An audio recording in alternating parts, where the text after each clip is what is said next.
Hey y'all, out here at B Rider Customs, and Larry's got a '60 Corvette that he's building for a client, and it's going to look stock, but it's a fully custom Corvette, and he's hoping to have the thing done by I think March, but it should be a project that goes through pretty quick. He's had it and worked on it for a little while.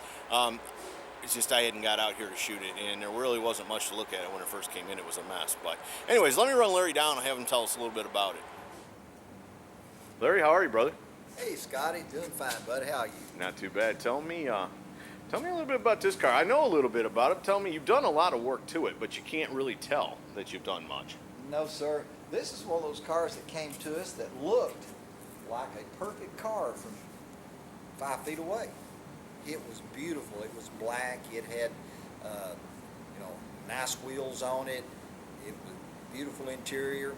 But as we got to looking at it, we could tell that the car had been restored many years ago. The man that owns it bought it 15 years ago, and it was already restored. And then about 5 years ago, he paid another company here in town to switch out the chassis.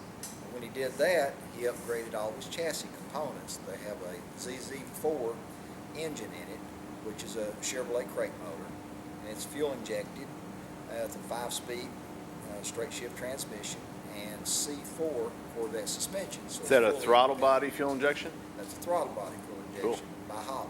Yeah, cool. So it's a nice car, it's a good driver car, but it's showing signs of age. Small cracks everywhere. Right. So we told him that the only way that we could fix this car and guarantee that it would stay nice for another 15 or 20 years is strip off all the old paint and body filler and let's start fresh. Well, when we stripped it down, we saw that there was a lot of prior damage, as we see in all of these old early model Vettes. So, they were just they were used and abused, and right. They were just they weren't the show car that they've become now. Sure. So we stripped all of the paint off of this car and identified lots of bad places. Right. And I'll give you an example.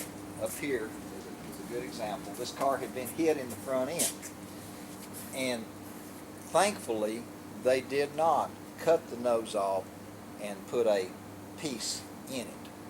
If they had done that, there would be a straight line. Right. That straight line always shows, but a broke line with a proper repair doesn't show. And they did a good repair, but they repaired it without lining up some things. You see this? Oh, I got you. Yeah, so I busted it loose, and I'm working on that part. As you can see over on this side, we are now heating the fiberglass so that we're called post-curing our repair. Okay. The old fiberglass repair was in good shape, but it needed another coat of fiberglass to really tie and make things strong.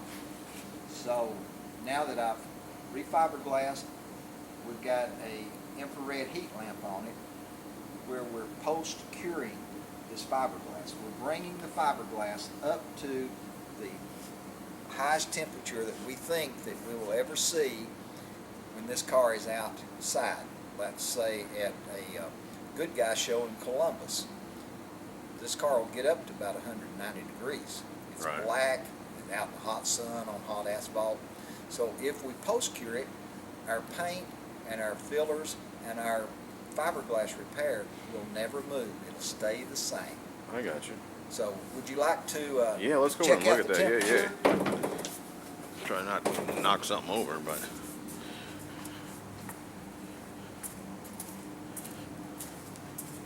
So by heating this to 180 or 90 degrees, it's accustomed to that basically.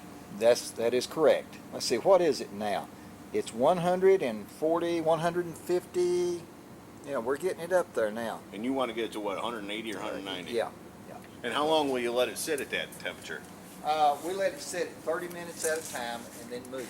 Okay. So that we bring the whole thing up to temperature. And I'll do this for a couple hours. I got you. Now the back side of this car, we have already done our repair work on it. And we've already heated it once. We heated all the fiberglass. The car was, as nice as it was, it had some really small wheels. And as you know me, I like big Gotta wheels, have big wheels, sure. big tires. Right. And so I don't know that I've worked on a Corvette in recent memory that we didn't modify something on the body so we can do more with our wheel and tire combinations. Because they had tiny little wheels from the factory. They didn't had need no tiny clearance. wheels. Yeah. Yes, sir. So what we did with this car is we moved this part this way. We can't say that we actually widened. We did stretch this just a little to line up with the wheel. Right. Because these cars, and this still has this look, this wheel looks to be farther in than this backup.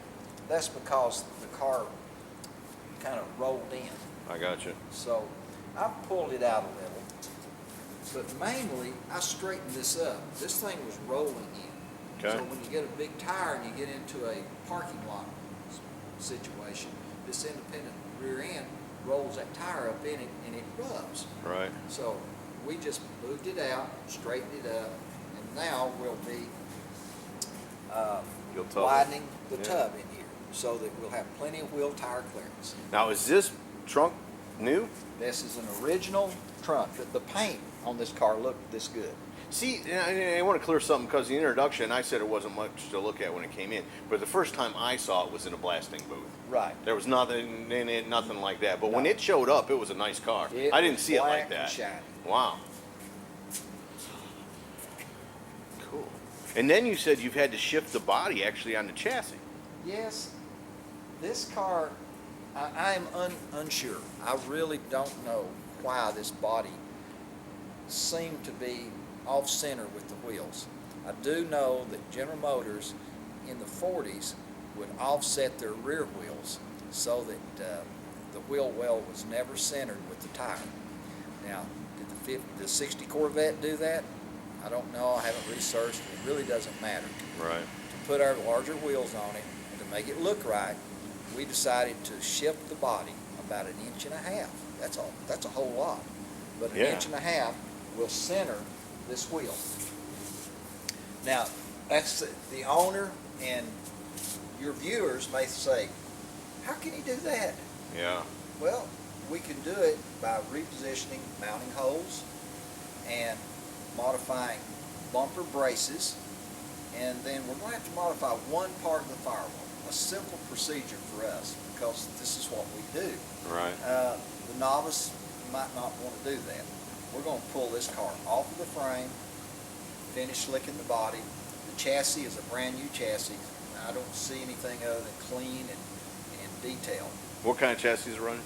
It's manufactured by a company called Street Shops. Okay. They're in Alabama. We have their chassis under 3 more of our cars. The gray car, Lydia, Huh.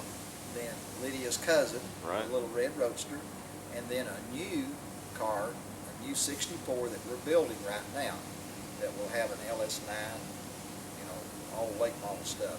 Wow. Ride the body on it. Cool. Yeah. And I'm gonna it hear has about that. C6 suspension under it. Wow. Cool. But there again, that's one of those changes you're going to make on this car that people are going to be like, well, of course the wheel's centered in a wheel well. Right? I mean, yeah, it's silly that it wouldn't be, but it wasn't. It wasn't, and it may not have been when it was new. Right. I can't say for sure. And then when you do that, you've also got to come up here and massage this front wheel well, right? Or is that going to... No, it changes all of it. Okay. And actually, it looks better. Oh, yeah, It seemed like there was too much space here, Right, and this tire was too close here. right. So what we did was move this body forward. I got you. Has it already been moved, or are you going to move it yet?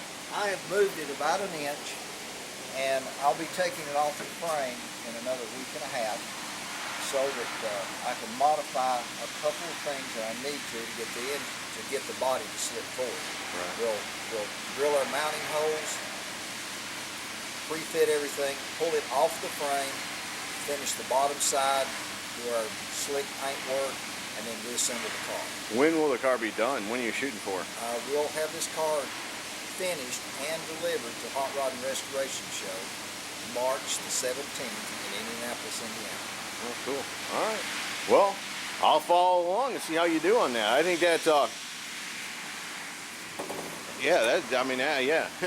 I think that's a lot of work to get done in the next couple of months, but I'm excited that that's the deadline because, yeah, this is going to be a cool car. It's going to look stock, but yet it's going to have that hot rod look like it should have had back in the 60s, yeah. Right, it will. Oh, by the way, here is something neat. Here is the paint. See how slick and shiny Yeah, that sure paint is? enough. That's how it was. This is what it looks like when the paint's removed. Right. This is the trunk lid. That's the convertible top lid. Cool. And what color interiors are going to have in it? It has red seats and black floor paint. All right, They're cool. red leather, done by Steve Holcomb. We'll have a new convertible top that's the new fabric like you see on the new Porsches and Mercedes. Right. Well, cool. I'll check back with you. Good deal. Larry, as always, I appreciate you letting me come out here. Thanks, Scotty. See Thank you, soon. bro. Bye. Folks, there you go. Man, I'm excited about this one. It's going to be done in, like I said, a couple of months, so that ought to be cool. Anyways, make sure you subscribe so you can follow along. Y'all have a good day. See ya.